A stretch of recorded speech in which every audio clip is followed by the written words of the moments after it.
Hoy nos acompaña un amigo del Gobierno de la Tarde, Tony Peñaguaba, coordinador del Gabinete de Política Social, hijo del doctor José Francisco Peña Gómez, y hoy vamos a hablar acerca de varias actividades que se estarán celebrando en este año 2023, pero hoy precisamente hay una actividad sumamente importante, un conversatorio sobre la vida y la obra del doctor José Francisco Peña Gómez a los 25 años después de su pérdida física en el Auditorio Manuel del Cabral en la Biblioteca Pedro Mir. Buenas tardes, Tony, bienvenido, y aquí estamos para escuchar y saber más acerca de estas actividades. Bueno, gracias a la Z por invitarme. Hoy casualmente se cumplen 25 años de la celebración física del doctor Peña Gómez, y nosotros de la Fundación del doctor Peña Gómez estamos haciendo algunas alianzas con algunos sectores, entre ellos aquí la UAS, para hacer cosas diferentes ya en este 25 aniversario, porque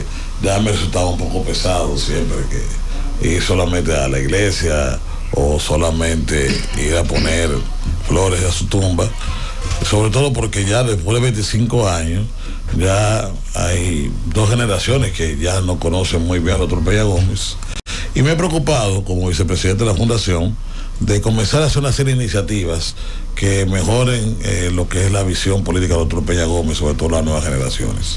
Comenzamos con este conversatorio en el día de hoy, en la cual va a estar Rafael Gamboa Cordero, Adalberto Grullón y la doctora Mira Ortiz Bosch.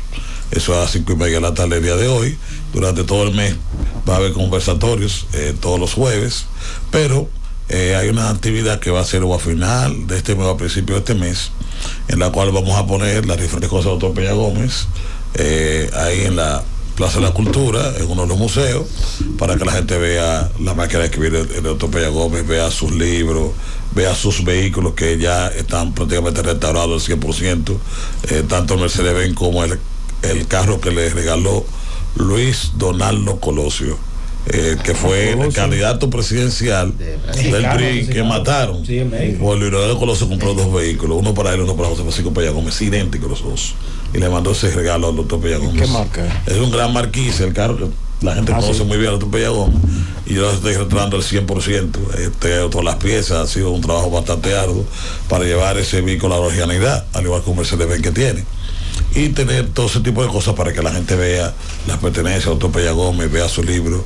vea sus obras están siendo editadas en una colección de lujo, sus 14 libros de la Constitución de la Democracia hacia la Democracia, también que estamos haciendo de la Fundación del doctor Peña Gómez.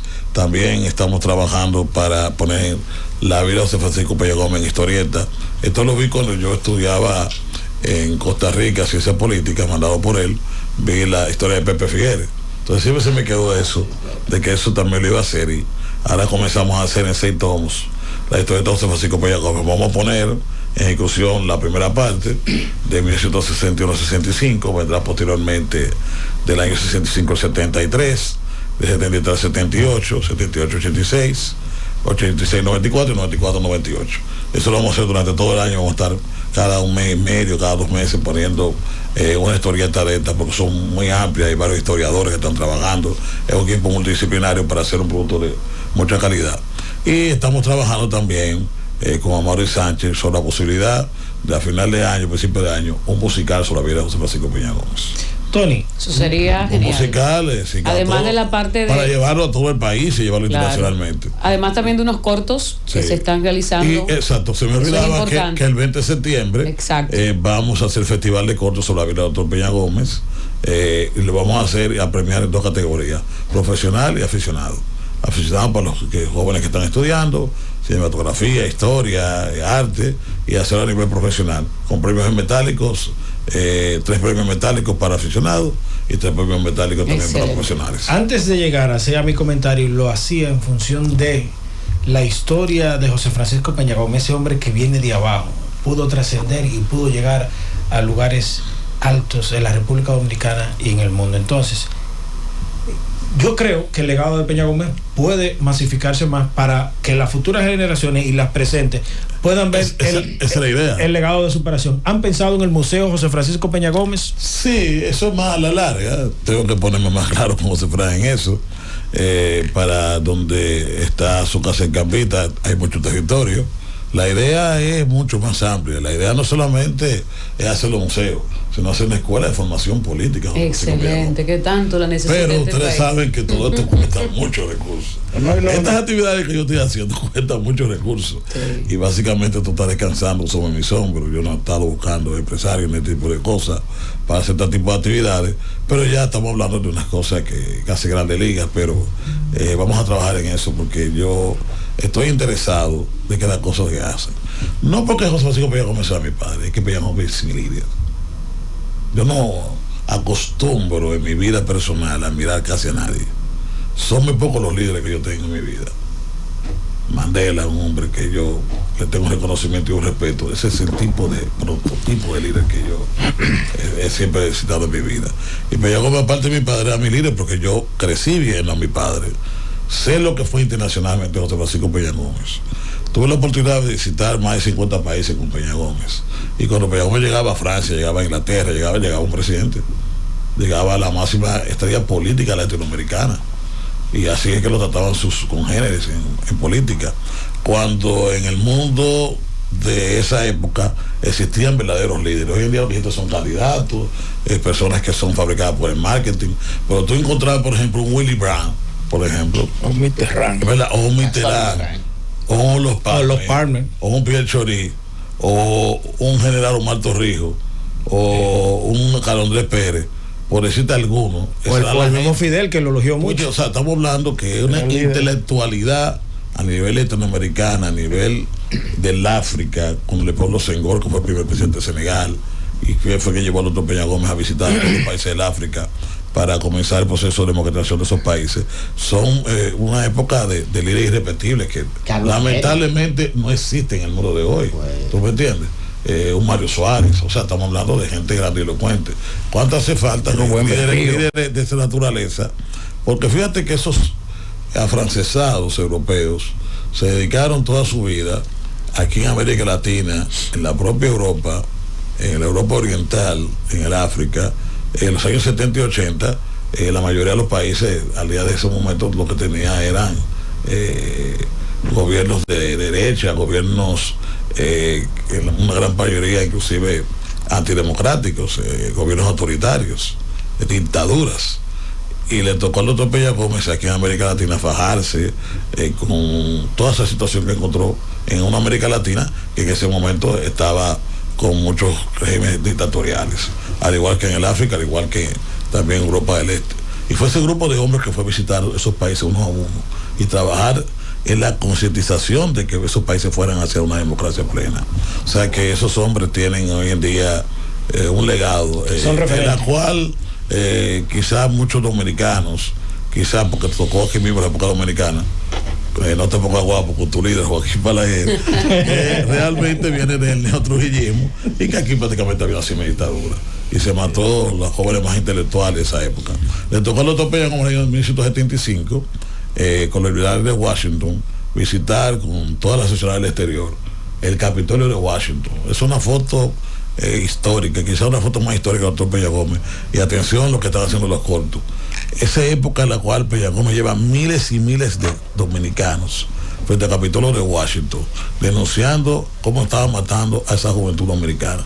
De ahí vino un rayazo y la banda colorada fue en ese momento eliminada, producto de esa situación. Ya en el año 76 la cosa fue más fácil porque ganaron los demócratas en los Estados Unidos. Peña Gómez en el año 76 hace la alianza con no solamente con los liberales de Washington, sino también con la Internacional Socialista, y entonces comienza un periplo para nosotros trabajar de ese momento para que no se desconociera el triunfo electoral. Por eso es que si Silvestre Antonio Guzmán Fernández a ser presidente, sin ese trabajo de Peña Gómez a nivel internacional no se hubiera podido lograr eso. Pero hay un hombre clave en todo esto, quizás olvidado por nuestro país, y pienso que los mexicanos no hemos sido suficientemente agradecidos con Carlos Andrés Pérez. Carlos Andrés Pérez fue el hombre que se pagó con Peña Gómez a visitar todos esos países, a llamar ese 16 de mayo del 78 a todos esos países para que se dependiera realmente el triunfo electoral del Partido Sudamericano. Y fue un hombre que las crisis más grandes que tuvo de petróleo durante esos años posteriores ayudó a República Dominicana con el acuerdo de San José para que se resolviera esos temas, independientemente o no que PRD estuviera en el poder. O sea que mi gratitud eterna a un hombre que era como un padre para mí, Carlos Andrés Pérez. Tony fue. Sí, no. Bueno, Sí. Tony, mira, yo tuve la oportunidad de más o menos vivir un poco de cerca la historia del doctor Peña Gómez al final, ya en el 94, yo era senador en ese momento. Montecristi. Sí, como vicepresidente del Senado, pude vivir esos momentos difíciles del país en el 94 con la crisis, que luego se firmó el Pacto por la Democracia, que lo firmó el doctor Peña Gómez con Balaguer y que después le hicieron una... La diablura hicieron ustedes ahí. Pero fíjate... Amable y tú esa gente. No, pero déjame decir... la santa. Pero déjame decirte, Tony, quizás no sea el momento para aclarar eso, pero el abandono de la asamblea... Ese es un error. fue un error, porque... Si eso permitió que le llevaran de 45 la 2/3 partes. Es cierto, correcto. Si no se van, no pasa la reforma. Bueno, lo que pasa es que, fíjate lo que pasa. Tú tienes que entender que, si bien es cierto que fue un error táctico el PRD, había en ese momento una bruma política, porque nos roban las elecciones vulgarmente. Preferimos llegar a un acuerdo con ustedes en vez de reclamar el triunfo y irnos a cualquier situación bélica en la República Dominicana. Establecemos 1 año y medio, un 45%, vamos a Palacio, hacemos un acuerdo con ustedes y firmándolo con ustedes lo mandamos ahí mismo, de ahí de Palacio al Palacio Congreso Nacional. Ustedes lo cambiaron todo. Sí. Pero precisamente, entonces esas son cosas que son mediocridades que lamentablemente cometió el doctor Joaquín Balaguer, que le hizo mucho daño al país, porque ellos conocían la bonomía, el humanismo de Francisco Peña Gómez, y entonces, sabiendo esa situación, se aprovecharon de la bonomía de Peña Gómez, pero hicieron un gran daño al país. ¿Por qué? Porque casualmente el presidente de tu partido, yo vi hace 2 semanas haciendo mea culpa de haber hecho el Frente Patriótico. Evitaron que Peña Gómez fuera presidente, pero destruyeron al Partido Reformista. Eso le costó destruir al Partido Reformista. Por eso, en una alocución que hice antes de ayer, decía que era muy difícil un acuerdo entre el PLD y la FUP, porque ¿qué pasó con el Partido Reformista? Ese acuerdo permitió absorber al Partido de Liberación Americana al Partido Reformista. Si hoy en día hay un acuerdo en cualquiera de ellos, no va a haber forma, porque va a ser absorbido. Si lo hace el PLD, absorbe la fuerza del pueblo, y si la fuerza del pueblo, absorbe al PLD. Fíjate, una de las razones por la cual Juan Bosch fue tan fuerte y tan duro contra el PRD era por esa. ¿Por qué? Porque él decía que si había un acuerdo, como en ocasiones se hacía, entonces no iba a poder consolidar un partido fuerte. Solamente cuando ya se consolidó un partido del PLD muy fuerte, fue entonces que él en algún momento se pudo juntar con otro Peña Gómez. Por eso Juan Bosch fue tan fuerte en ese sentido. Esa es una de las cosas por las cuales es muy difícil un acuerdo entre la Fuerza del Pueblo y el Partido de la Liberación Dominicana. Te iba a decir que una de las virtudes de Peña fue precisamente en esa crisis del 94 evitar un baño de sangre, aunque él tuviese razón. Le mandaron el otro día a la conferencia de Episcopado, yo la recibí en la puerta. El 17 de mayo, cuando está caliente, ya tú sabes, y eso han caldeado, y los militares locos, porque es bueno que ustedes sepan que más de la mitad de los militares estaban con Francisco Peña Gómez, no estaban con Joaquín Balaguer, a pesar que Balaguer era el presidente. Y ya estaba todo listo ahí. Balaguer Zorro al fin, a las 7:30 de la mañana, abrió la puerta, la conferencia del equipo de Episcopado. Doctor Peña Gómez, hay que pensar muy bien. Lo llamó. Hay un baño. Y Balaguer, había en ese momento, no sé, yo creo que no existe ya, pero había un teléfono rojo ahí. Estaba detrás de ahí. Ese teléfono estaba sonando y Balaguer no aguantaba la presión. No, él dijo que Clinton lo había llamado 200 veces por ahí. Dice, en todos los idiomas. Dice Balaguer que 48 horas más no había aguantado ese teléfono ahí. Y Peña le diciéndole hasta barriga verde, porque es muy fuerte un presidente, ¿verdad? Que lo llame otro presidente y le diga: usted es un conspirador, usted se está robando elecciones. Óyeme. Pero ¿tú sabes cuál fue el dardo de los partos de Michael Scott cuando fue a ver a Balaguer en el Palacio? Dímelo tú. Sí, fue pidiéndole que se vaya. Le hizo una pregunta: ¿cómo se prepara la transición si el presidente no está? Mira, entonces Peña, cuando Balaguer lo llama, entonces Peña cede a ir a la Biblioteca de República Dominicana, que fue quizás políticamente un error, porque si no Balaguer hubiera tenido que salir del poder. en ese momento. Pasa es que los americanos estaban en Peña eso. Gómez lo explica, búsquenlo ahí en YouTube, una locución que le hacen en Nueva York.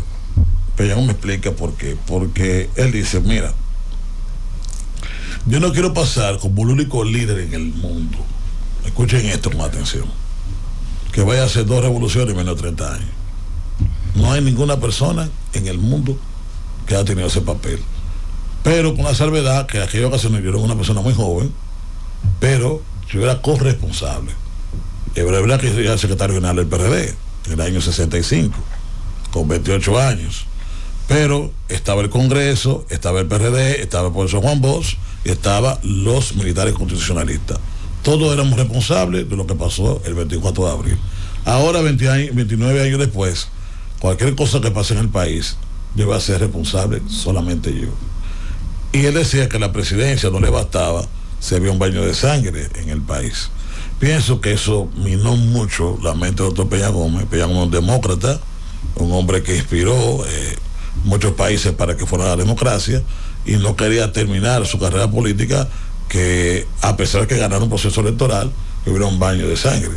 Y pienso que Balaguer sobró al fin, le mandó la conferencia del episcopado, le mandó mucha gente y ahí pudo llegar a esos acuerdos, que en principio eran 2 años y 2 años, y en la cual el doctor Peña Gómez accedió en principio, pero sectores dentro del propio Partido Social Americano le dijeron que eso era un regalo envenenado y que si había ganado un proceso electoral no tenía por qué pactar 2 años y 2 años. Después esto se rechazó. Y pienso que dentro de las travesuras que tiene Joaquín Balaguer, yo pienso que en esa ocasión era sincera. Porque ya es lo que quería, salir bien del tránsito. Él ya no quería más esa presión internacional. Era su forma más funcional de buscar una solución al impasse electoral del año 94. Cuando mi padre fue allá, que se juntó con nosotros dijimos obviamente que sí, y él estaba convencido de eso. Hay otros cuentos que tú lo sabes muy bien, que quizá mucha gente no lo conoce. Si bien es cierto que el Frente Patriótico se hizo para evitar que Peña Gómez fuera presidente, tenía algunas otras motivaciones. Primero, Balaguer sentía que al Peña Gómez estar enfermo le podía rebotar, como efectivamente pasó el cáncer, y que quizás no quería tener a una persona que había sido en su momento un discípulo de él como presidente de la República, el caso de Fernando Aregobar. Eso primó un poco en la situación de sobre todo de Frente Patriótico. Independientemente de una mala estrategia también del PRD con Nariño Palaciego, eso aterrorizó a todo el sector que estaba muy cercano a Joaquín Balaguer para eso. Pero a pesar del acuerdo que se hizo Frente Patriótico, la verdad es que el Partido Reformista no creía mucho en ese acuerdo, no confiaba en el Partido de Liberación Dominicana, y en varias ocasiones se reunieron para desbaratar el Frente Patriótico después de haberse hecho. Claro. Es bueno que ustedes lo sepan eso. Estoy dando aquí historia que sabe muy poca gente. Y para eso, después de formar el Frente Patriótico, 2 semanas después, 10 días antes de las elecciones, se nos acercaron a nosotros la gente de Guaroa Liranzo, específicamente mi amigo y lo de tiempo que fue diputado y el alcalde de Cotuí, Molina Lluveres, mi amigo, que tiene un gran amigo. Él no tenía mucho cariño a nosotros y tenía mucho cariño al doctor Peña Gómez, y era una persona con confianza, y se nos habló a nosotros y me dijo: miren, muchachos, usted no puede permitir que le roben otra vez elecciones al doctor Peña Gómez, vamos a convencer al doctor. Nosotros fuimos allá, y yo, Frank, y yo nunca había visto a mi hermano hablar de esa forma a su padre. Mire, usted es un hombre que tuvo cáncer, usted ha sido demasiado sacrificado, usted tiene que ser presidente, déjese de cosas. Pero que mis hijos, mire, que no, usted tiene que ser presidente, usted tiene que reunirse con esta gente. Y lo convencimos. Bueno, eso era 2 días después, a las 10 de la mañana en la finca. Sacamos a todo el mundo de la finca para hacer esa reunión. A las 8 de la mañana llamó el otro Peña Gómez. Mis hijos, yo lo siento, pero yo esa reunión no va. Pero doctor, porque yo no voy a concluir con mi principio. Si yo tengo que ser presidente de la República, radicarlo con el principio que esa gente, no lo voy a hacer. Así que yo lo siento. Señores, disculpen, no se puede la reunión. Son datos interesantes. Eso pasó. Muy importantes que se están dando. Eso pasó, y por eso no se va a todo el Frente Patriótico. ¿Sabe por qué pasó eso? Porque cogieron una llamada de alguna otra vez el PLD diciendo que no iban a cumplir nada. Okay. Entonces, eso lo sabes tú. Sí, sí. Que te estoy hablando Yo cosas sé quién cogió ese llamado y todo. estoy hablando un trabajo de inteligencia. Estoy hablando cosas que no lo sabe el país, No es así. para que ustedes conozcan el pensamiento político de este hombre, de un hombre que nació absolutamente sin nada. Creo que lo mejor que tiene la historia política de Doctor Peña Gómez es lo siguiente. Ustedes saben que generalmente los cargos políticos en nuestro partido, heredados con los Trujillo, estaban destinados para una élite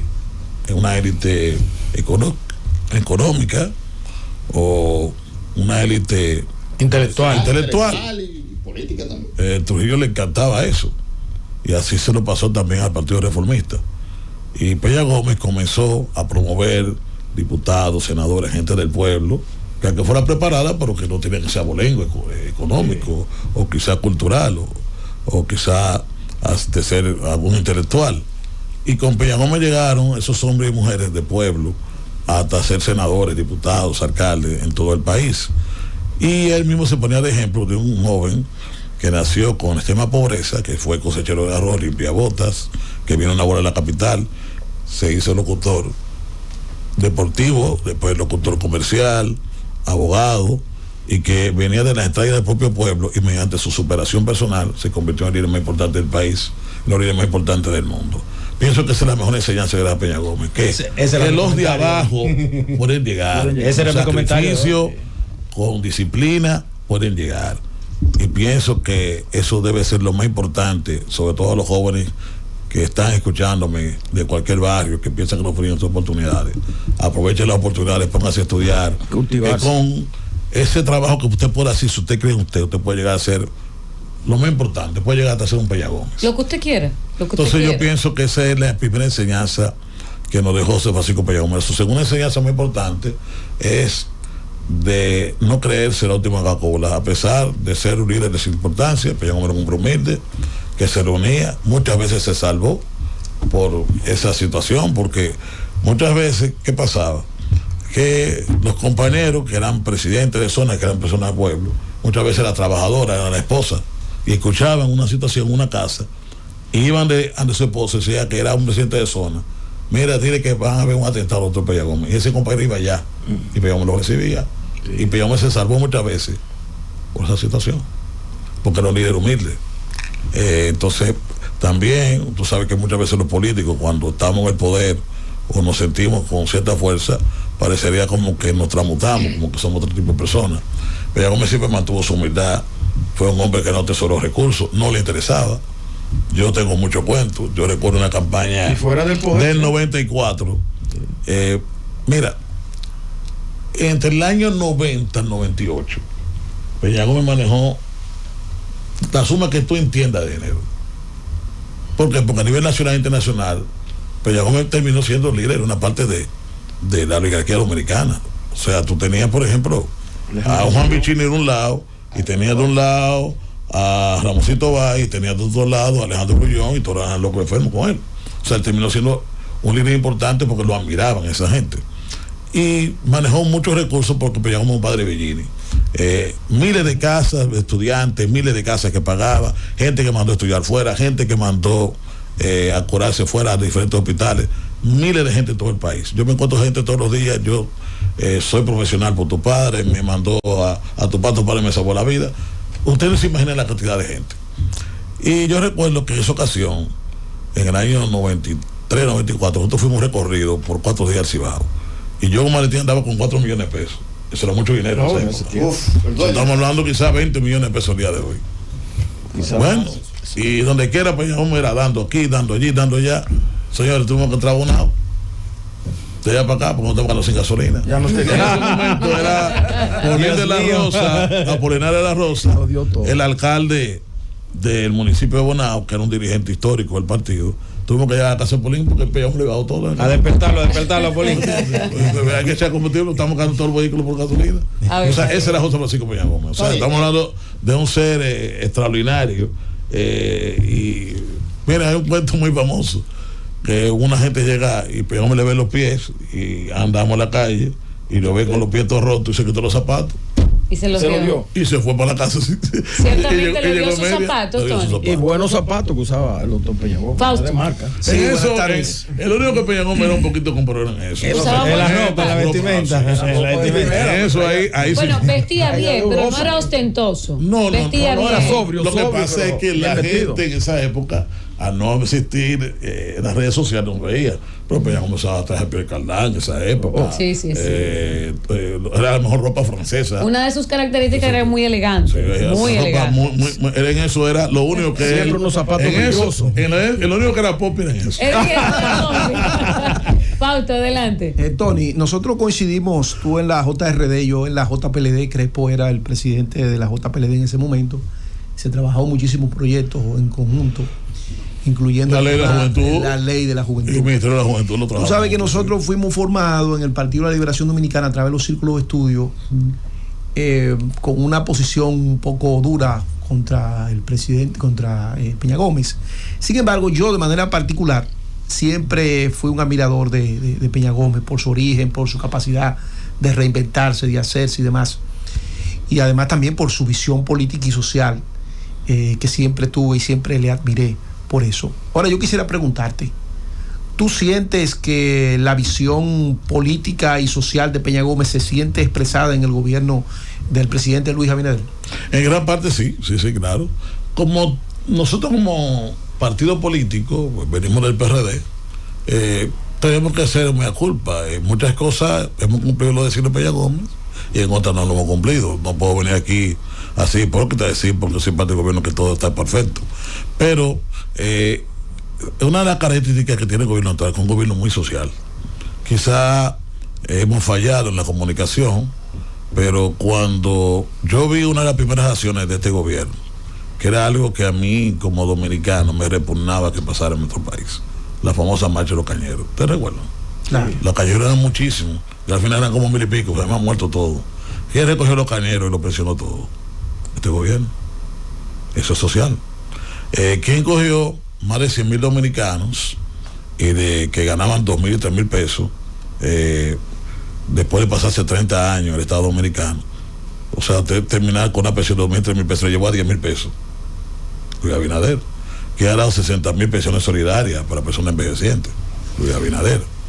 ¿Quién, desde los tiempos de Balaguer, sobre todo cuando se hicieron en los jardines, en diferentes puntos geográficos, se hicieron muchos edificios, pero la gente no tenía sus papeles? ¿Quién creó el bono vivienda y pagó por toda esa gente para que hoy en día pueda sacar sus papeles, miles y miles de dominicanos? El gobierno de Luis Abinader. ¿Quién está dando transporte escolar? El gobierno de Luis Abinader. ¿Quién ha duplicado las tarjetas Supérate, anteriormente Solidaridad, en monto y en cantidad? Este gobierno. Entonces este gobierno volvió de nuevo a reinventarse el INEFRE, que prácticamente había desaparecido en los gobiernos del Partido de Liberación Dominicana. Hemos creado el bono madre, ahora vamos con el bono estudiantil, que es también un bono nuevo, más la unificación que hemos hecho con el bono navideño, que anteriormente era caja navideña, y tú sabes que la gente iba días de estar del sol, agua, sol y sereno, volatazo de parte de la policía. Y el programa Oportunidad 1424, que es un programa también, programa estupendo. Es un programa que también ha sido fraguado por el presidente de la República y por nosotros. Entonces, todo eso que yo estoy hablando ha sido para la gente pobre del país. Ahora vamos a ampliar el metro, estamos haciendo también el monorriel de Santiago, y todas esas cosas, de una forma u otra, son ayudas directas a la población desposeída de la República Dominicana. Pienso que quizá hago mea culpa en la parte comunicacional de nuestro gobierno, porque muchas veces la gente no sabe a ciencia cierta hasta dónde ha sido la penetración social de este gobierno. Si hay un gobierno que ha invertido mucho en el área social, es el gobierno del cambio del presidente Luis Abinader. O sea que por esa parte me siento complacido, porque esas son ideas de José Francisco Peña Gómez, trabajar por y para la gente. Porque lamentablemente en un país pobre, porque si bien es cierto que somos un país de renta media, si bien es cierto que estamos peleando ser la 7ª economía de América Latina, de 42 países, una media isla, es un gran desarrollo para nuestro país. Pero eso no quiere decir que no exista pobreza en nuestro país. La República Dominicana es un país que tiene 3 realidades económicas. Es un país donde hay un crecimiento económico sostenido por muchos años, donde existe una gran clase media, donde existe un gran sector empresarial, pero también donde hay una gran cantidad de pobres, que no son 2 o 3, son muchos también. Y tú vas al sur, y tú vas a Batey 7, Batey 8, allá por la provincia de Independencia, Barahona, Bauruco, y tú le das 100 pesos a una gente y la gente se rinca. Y se presigna porque con eso dura 2 días comiendo arroz con huevo. ¿Tú me entiendes? Entonces, esa es una realidad en nuestro país. Hay gente que se levanta a las 5 de la mañana para ir al mercado a comprar 50 pesos de hueso para hacer sopa de hueso. Y beber sopa durante 2 días con eso. Esa es la realidad en este país. Y hay gente que pues, va y se viene los VIP de cualquier concierto en horas. Y hay que hacer otra función. Tú tienes esas realidades en este país. Claro, admito que nuestro país está muy por encima del promedio de América Latina, porque tú te vas a Panamá, por ejemplo, que es un país con mucho crecimiento económico, pero lamentablemente el panameño está excluido de esa sociedad. Tú no ves a los panameños en los restaurantes, tú ves a los extranjeros. Sí. Y si ves a un panameño, es de origen árabe. Aquí no, aquí tú vas a Casecampo y la mitad o más la mitad son dominicanos. Tú te vas a Puerto Plata y son dominicanos. Y tú ves todos los edificios son dominicanos. O sea que hay un crecimiento en la cual está inclusive el dominicano. En muchos países de Centroamérica y de Sudamérica está excluido.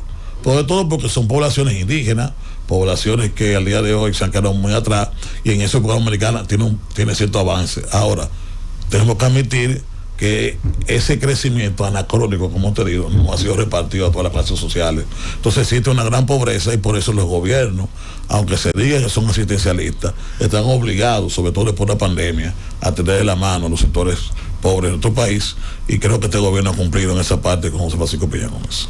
Tony, el pensamiento político de Peña, su legado político, teoría, desde el punto de vista ideológico o realidad, fíjate que todo el mundo ha terminado reconociendo la fortaleza de Peña Gómez, y todo el mundo ha terminado reconociendo el gran líder de MAS, y todo el mundo ha terminado reconociendo la grandeza del doctor Peña Gómez. Y ahora te pregunto, ¿ese legado de Peña se practica con los actores políticos que tenemos en la actualidad? ¿Se predica o es solamente teoría? No, pienso que como gobierno, con lo que te acabo de anunciar, te demuestro que sí, que el gobierno está haciendo un trabajo social. Pero como todos los gobiernos, hay gente buena, hay gente regular y hay gente mala. Hay gente que lo practica y hay gente que no lo practica. Hay gente que lo practica de boca y hay gente que lo practica de acción. O sea, tenemos todo tipo, porque lamentablemente somos así. Peña Gómez es líder de más de la mitad de los partidos políticos que existen en el país. Y hay partidos de derecha, y partidos de izquierda, y partidos de centro, y son Peña Gómez todos. Y muchos de esos partidos tuvieron en el Frente Patriótico, en el Frente, con el PLD, tuvieron con el PLD, en el bloque progresista durante muchos años.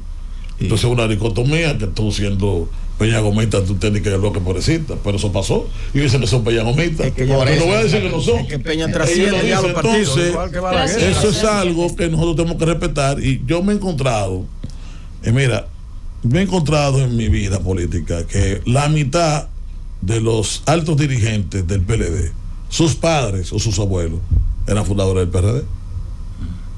Claro, el PLD nació del PRD, claro, estamos claros en eso, pero no por eso, sino que muchos de ellos, por razones u otras, abandonaron, quizás por los problemas internos que tuvimos nosotros, sobre todo en el año 85, esa situación fratricida que durante muchos años sufrió el PRD. Es posible que aportara que mucha gente se apartara del partido, pero tú te encuentras con grandes figuras a su máximo nivel del PLD, sobre todo, y son hijos de connotados PRDistas o nietos de connotados PRDistas. Y tú te encuentras toda la historia y dices, mira, en mi casa, como la que tú me acabas de decir, claro que sí, Peña Gómez fue y mi familia era peñagomista. Entonces me llena satisfacción de que hoy en día el líder más admirado del país, sin lugar a dudas, es José Francisco Peña. Sin lugar a dudas, Tony, sin haber llegado a ese presidente. Imagínense si hubiese llegado. Nosotros tenemos que hacer una pausa y cumplir con los compromisos comerciales, pero al regresar vamos a seguir hablando con usted. Yo quiero dejarle una pregunta en el aire. ¿Pagó un precio demasiado alto José Francisco Peña Gómez por ser humano, por atreverse, por venir de abajo, por ser una persona de convicciones pagó un precio demasiado alto, algo que nosotros podamos escuchar de usted que no sepamos, porque el político es una cosa, el ser humano es otra. Estamos conversando con el señor Tony Peñaguaba, quien es el coordinador de Gabinete de Política Social, pero lo más importante, que es hijo del más mayor y más grande líder de masas que hemos tenido en República Dominicana, el doctor José Francisco Peña Gómez. Francis, vamos a la pausa, al regreso más. En el Gobierno de la Tarde continuamos aquí dando información importante acerca del legado, de la vida, de esa forma responsable política en la que vivió siempre el doctor José Francisco Peña Gómez, y de la mejor voz que podemos escucharlo, de su hijo Tony Peñaguaba. Y yo le dejaba una pregunta antes de irnos a la pausa, porque siempre vimos, vamos a decir las cosas como son, siempre vimos cierto rechazo hacia una parte de lo que era el hombre, siempre vimos muchas trabas, siempre supimos que para él fue mucho más difícil que para los otros. Le costó mucho al doctor José Francisco Peña Gómez, pagó un precio demasiado alto por atreverse. El más alto que ha podido pagar un político dominicano. Él decía que lo que le costaba un paso, a cualquier otro le costaba 2 o 3 a él. Es verdad. Primero, Peña Gómez nace en plena matanza de haitianos, donde negros dominicanos y negros haitianos tuvieron que salir despavoridos corriendo por ser del color de su piel. Primero, le negaron su nacionalidad siendo dominicano, él y sus padres. Eso es lo primero. Segundo, Peña Gómez, a pesar de ser el líder más importante y más grande del país y haber ganado elecciones, por humanidad, prefirió no serlo, para no crear un baño de sangre en la República Dominicana. Imagínate que en este país está la ley todavía ahí, bueno, la ley no es un decreto, que a las 12 del día había que tocar el himno porque Peña Gómez era un peligro para el país. Dios santo. Eso lo hizo Joaquín Balaguer, eso lo sabemos todos los dominicanos. Y Peña Gómez recibió en su vida muchos ataques de todo tipo. Ataques feroces. Y es una persona que es humano, eso me imagino que lo vi le aceleró mucho su alma, y pienso que aceleró su vida a no seguir lamentablemente en este mundo, porque las enfermedades son psíquicas y son físicas también. Así es, totalmente. Entonces, obviamente que todo ese tipo de cosas tuvo un impacto muy fuerte en él, porque era un ser humano muy sensible, muy allegado a la gente. Y pienso que, como dije, se aprovecharon mucho de su bonomía, de su humanidad. Peña Gómez era un humanista. Y pienso que Joaquín Balaguer, con sectores importantes del poder aquí, sabían de esa debilidad del doctor Peña Gómez y se aprovecharon de él en ese momento. Tony, entrando un poco en política ya y en la actualidad, Fausto ahorita te decía que si el gobierno representaba ese ideal del doctor José Francisco Peña Gómez, hoy yo te pregunto, ¿domina la preferencia del Partido Revolucionario Moderno o es una línea el Partido Revolucionario Moderno con Luis Abinader de cara al 2024? Los números están ahí, las realidades están ahí. Hoy en día el Partido Revolucionario Moderno es un partido de un 42, un 43% como partido, y Luis Abinader está por encima del 50% de su popularidad como gobierno y como gobernante. Y si las elecciones fueran el día de hoy, Luis Abinader ganaría en primera vuelta electoral, pero las elecciones no son el día de hoy, falta más de un año. Y en política es un retrato del momento. Antes del proceso electoral del año 2019, a lo interno del Partido de Liberación Dominicana, el PLD iba bien, pero el proceso electoral sacó del poder al PLD porque se dividió. Entonces, en política no vale solamente lo que tú tengas hoy, sino hay que trabajar para seguir estando bien. Nosotros tenemos 2 tareas pendientes. La primera es seguir trabajando en la interna del partido, en la construcción de posibilidades, en buscar la vuelta a muchos compañeros que al día de hoy quizá hace falta que se le pase la mano. Estamos conscientes de eso, todos los funcionarios y el gobierno, y eso hay que mejorarlo. Y hacia lo externo tenemos solamente una sola amenaza, que es el costo de la vida.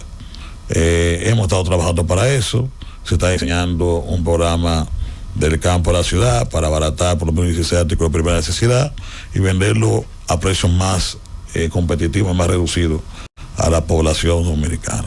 Si nosotros nos bajamos en ese dos tipos de cosas, seguimos creciendo como partido político, a mí no me cabe la menor duda si no hay una eventualidad de que vamos a ganar en primera vuelta electoral. Primero, por lo que te acabo de decir.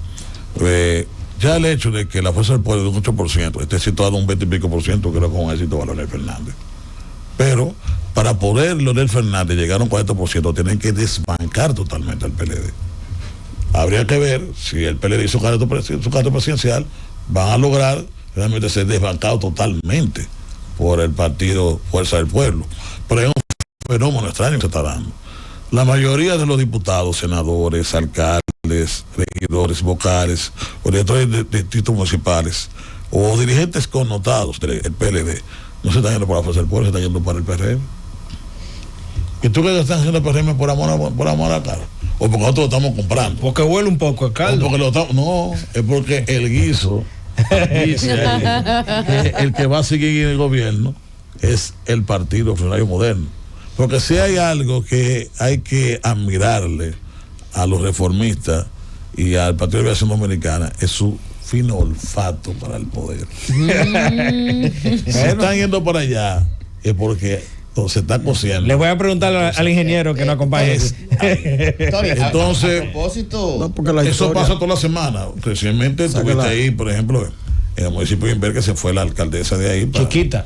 para el Partido Revolucionario Moderno. Que la Eso historia- pasa toda la semana por semana. La Yo historia- mismo, que estoy muy imbuido en las políticas sociales, arranco el 21 de este mes. El 21 de mayo arranca Tony Peñaguaba. El 21 en La Vega, En mi provincia. Constanza. Con la En reelección. Constanza. Ahí viene un gran grupo de dirigentes importantes de algunos partidos políticos para el PRM, y de ahí, por la semana, vamos a estar trayendo mucha gente. Ah, caramba, pues ya está hecho el anuncio. Mucha gente va a estar viniendo, o sea que vamos a estar en las calles Tony. buscando los votos para autentificar el triunfo electoral de Luis Abinader. Tony, esa misma dirección, cuando usted habla de todo lo que están llegando, lo que van a venir, y nosotros hemos visto lo que ha estado llegando. ¿Favorece usted que los que están llegando se le dé esa cuota que repita en la parte de candidatos a senadores, Hay diputados? casos, Hay una preocupación. en hay el PRM. casos excepcionales, porque donde nosotros no tenemos una candidatura, pues entonces no nos están quitando nada. Si está viniendo alguien, es un aporte que está haciendo el partido. Es así, no es así. Ahora, más los haríamos si quitamos a los que tenemos y donde ganamos para darse un aliado. Eso es lo primero. Lo segundo, el partido va a estar discutiendo la semana que viene cuáles son los métodos de elección para escoger los candidatos congresuales y municipales. Yo soy una persona muy clara, y lo dije en el día de ayer. Yo en eso le voy a coger a mi querido amigo, el senador de Montecristi, es miembro del Partido Reformista, el eslogan de su partido: ni justicia ni privilegio. No creo que tenga que haber ni justicia ni privilegio para nadie. Usted, senador, vuelve y gana su curul de nuevo. Usted tiene que primero ser precandidato y ganarse precatoria, después ser candidato y ganar las elecciones. Yo no creo en eso de regalarle absolutamente a nadie nada. Aquí hay que ganárselo. ¿Por qué? Porque hay mucha gente que necesita tener una oportunidad Y que le ponen en ganas lugares de estar. como en La Vega, Tony, Es más, como voy a tenemos el poner caso un de ejemplo, Ramón voy a Rogelio poner un Henao. ejemplo, voy a poner un ejemplo vivo. El PRD nada más era Miguel Hipólito y Luis comenzó chiquito. ¿Y quién terminó por encima de ellos? Luis. Y si no hubiera tenido la oportunidad de un proceso, ¿lo hubiera podido lograr? No llega. Entonces tenía que tener un proceso, tenía que tener la oportunidad. Dicen que Luis y la tuvo. Que tú fuiste el Y jefe ganó, el y jefe por de eso campaña. hoy en día es presidente de la República. Entonces siempre tiene que haber oportunidades. Yo no creo que una posición tiene que ser un coto cerrado por una gente. No. Porque la Constitución es esa, el hecho de elegir y ser elegido. A nadie le regalan ser presidente de la República. Usted tiene que postularse por un partido político y ganar elecciones. Además es un contrasentido, porque nosotros vamos a elegir nuestro candidato presidencial con primaria cerrada. Entonces, si estamos eligiendo la principal candidatura del partido con primaria cerrada, entonces tampoco puede haber ese nivel de privilegio. Ahora, ¿dónde el partido puede tener privilegio? Tiene un 20% De de reserva. reserva. 6 senadurías. Entonces, reserva 6 senadurías, tantas diputaciones y tantas alcaldías. De ahí para adelante, 8%. Debería ser, y creo que es lo menos traumático para nosotros. Sí. Pero yo respeto lo que mi partido decida. La Comisión Ejecutiva de Alta Dirección va a decidir los métodos. Yo como politólogo, como una persona de cierta experiencia, quizá el de más experiencia en todo el PRM a nivel electoral. Pero yo sigo, recuerden que yo fui jefe de la juventud, yo fui jefe de campaña del Este, fui jefe de campaña del Cibao, director ejecutivo de la campaña de Miguel Vargas, director ejecutivo de la campaña de Hipólito y jefe de campaña de Luis. Sí. Nadie en el partido tiene ese background que ha tenido que tengo yo. Cuando poco creían en Luis, tú eras jefe de campaña. Yo tengo ese background político y sé por dónde se le mete a coco. Y lo que menos trauma nos puede traer a nosotros es la igualdad de condiciones para todos. Tony, tú hablabas de los retos que tiene el PRM para cumplir con su objetivo de permanecer en el poder. Tú hablabas del asunto del costo de la vida, que eso todo el mundo coincide ahí. Y hablaba también de que la política social no ha sido bien difundida. Y entonces, a pesar de que se ha hecho bien, lo que no lo hemos dicho bien, lo que no lo hemos hecho mucho en los medios de comunicación. Bien difundida, exactamente. Porque la gente tiene otra percepción, en el sentido de que es un partido que privilegia la élite y esas cosas, que también yo creo que es un reto que tiene el PRM. Pero también es mentira, señor. Pero hay otra parte. Tony, si usted analiza los ministros y los directores, se darán cuenta que también no es cierto como dicen. Claro, hay su popi guay, hay su guagua, pero como lo hay todos los partidos políticos. Pero, pero hay una percepción que no siente tampoco. O sea, si tú analizas todos los ministros y los directores generales, te das cuenta que hay mucho más gente guagua que popi. Ahora mismo se está hablando ya finalmente, de mi parte, de un frente opositor en contra del gobierno, el PRM, que lo está construyendo su hermano, que se habla así de la fuerza Peñaguaba, que es tu hermano que lo construye, Peñaguaba y otros. Sí. Ese es el articulador. Es peligroso que es. La fuerza del pueblo, el PLD y el PRD. No ayudó a nosotros. El PRD, como los tres principales partidos. Sin embargo, dentro del PRM la política de alianza se nota dispersa, un poco dispersa. No hay un playmaker como que esté un armador ahí. Se está trabajando despacio. ¿Quién es que está armando las alianzas? Ahí está don Andrés Bautista, es la persona responsable. Es quien está al frente, sí. Nosotros lo mencionamos, además incluso ese grupo, Andrés Bautista, Eddie Olivares y está Juan Garrigo Mejía también, el hijo de Carolina Mejía. Más lento. Está trabajando un Tú poco me entiendes, porque tenemos que ser un poco secreto. cuidadosos, pero nosotros vamos a llegar a acuerdo con la mayoría de esos partidos que quieren estar con nosotros. En este momento, vi casualmente a mi hermano en una situación de hoy que decía que el PLD casi no tiene aliados como partido. ¿El PLD? No tiene casi aliados. Y que decía que en ese caso el candidato presidencial de ese partido se iba a quedar solo. Se iba a quedar solo y que lo que le convenía era pactar un acuerdo de oposición. Bueno, el problema es el siguiente. Yo lo explicaba antes de ayer con mucha justa razón. Mira, ¿por qué Juan Bosch tuvo un látigo tan fuerte contra Peña Gómez y el PRD? Porque a la separación del año 73, si él no había tenido ese látigo tan fuerte contra Peña Gómez y contra el PRD, él no había podido construir al Partido de Liberación Dominicana y convertirlo en una nación de poder. Porque la gente se hubiera vuelto. Porque al final el PRD era el partido madre y el partido que la gente sentía por ese momento. Tenía una división real. La división del PLD y la Fuerza del Pueblo es una división muy reciente. Es una división que no tiene 4 años. Entonces, construirla sobre la base de un acuerdo es sencillamente, prácticamente darse un tiro en la nuca el partido que la cometa. ¿Por qué? Porque si el PLD apoya a Leonel Fernández, va a ser absorbido por la Fuerza del Pueblo. Sí. Y si es viceversa, lo mismo. Hoy en día, lo que se ve y lo que dicen los números, que Leonel Fernández está en segundo lugar y que está en un lejano tercer lugar el Partido de Liberación Dominicana. Entonces, si el PLD decide apoyar al doctor Leonel Fernández, va a ser absorbido por la Fuerza del Pueblo. Y todavía los números no dan. ¿Por qué? Porque existe resistencia, hay sectores antagónicos ahí, y aún así con ese acuerdo, es un acuerdo que llegaría quizá a un 38 o 40%. No llegaría tampoco a llegar a un 50%. Sobre todo porque ahora el Partido de Liberación Dominicana, para sumar la fortuna hoy en día, la gente tiene a ese partido como un partido signado con la situación del robo del erario público. O sea, tiene en este momento un fardo muy pesado en la justicia dominicana. Y también entonces, y es muy reciente además. Y aparte de reciente, aparte de ese problema, también se plantea que si el candidato de oposición va a recibir también ese fardo que tiene hoy en día, lamentablemente, el Partido de Liberación Dominicana. Entonces, hoy en día tiene demasiados retos la oposición para poder llegar a un acuerdo político. Y estamos hablando de un presidente muy activo, de un presidente que ha venido cumpliendo, y que recuerdo que el presidente Danilo Medina decía que le faltaba mucho pico, le faltaba mucha tijera. Sí. Bueno, señores, el problema es que ahora viene mucha tijera porque se va a estar permanentemente en el país. Obras importantes, obras medianas, obras pequeñas, se van a estar inaugurando en todo el país. El otro día se entregaron 2 hospitales en un mismo día, uno en Puerto Plata y otro en Agua. O sea decenas de carreteras están por ahí, los hospitales, se están haciendo grandes obras. Entonces, cuando hagamos todas esas obras que van a ser de beneficio, cuando Santiago tenga su monorriel, señores, ¿qué usted cree que van a hacer de los santiagueros? Orgullo. Agradecimiento. Y cuando tengan todas esas obras importantes, y cuando los Alcarrizos terminen también de tener su metro tal día y tenga su circunvalación, ya hicimos la circunvalación de Azo, por ahí estamos terminando la circunvalación de la provincia, la provincia Peravia y también la provincia Duarte. O sea, la de Navarrete, estamos haciendo obras de todo tipo, señores, y eso da en beneficio.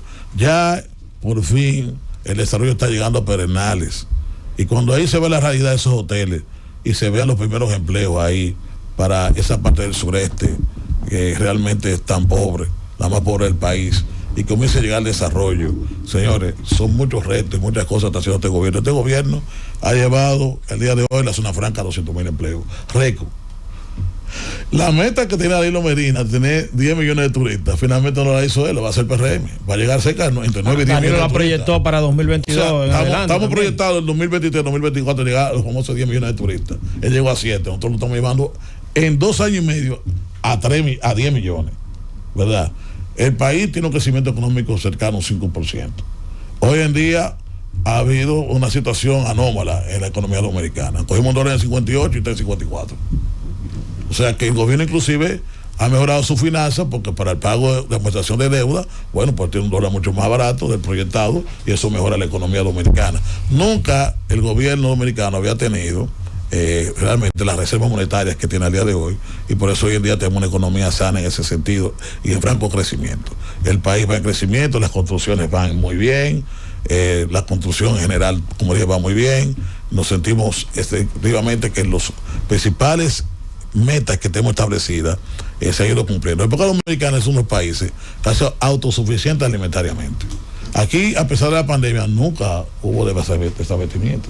Entonces estamos hablando de que nosotros cogimos un país cerrado, tuvimos éxito en materia sanitaria, hemos tenido éxito en el turismo, tenemos éxito en la construcción de empleo, hemos llevado la zona franca a un nivel que nunca había estado en la época dominicana, hemos llevado a un dólar que ha tenido una apreciación de 400 puntos, y yo pienso que hoy en día la economía va muy bien, y eso son una obra fundamental del gobierno del presidente Luis Abinader, que nadie, por más digamos que pueda estar politizado, puede negar en la época dominicana. Gracias a Tony Peñaguaba por acompañarnos en esta tarde donde uno se place escuchar un poquito más de este líder, que yo creo que es el líder de muchos, independientemente del partido político al que se pertenezca. Hay admiración, hay respeto hacia la figura política, humana del doctor José Francisco Peña Gómez.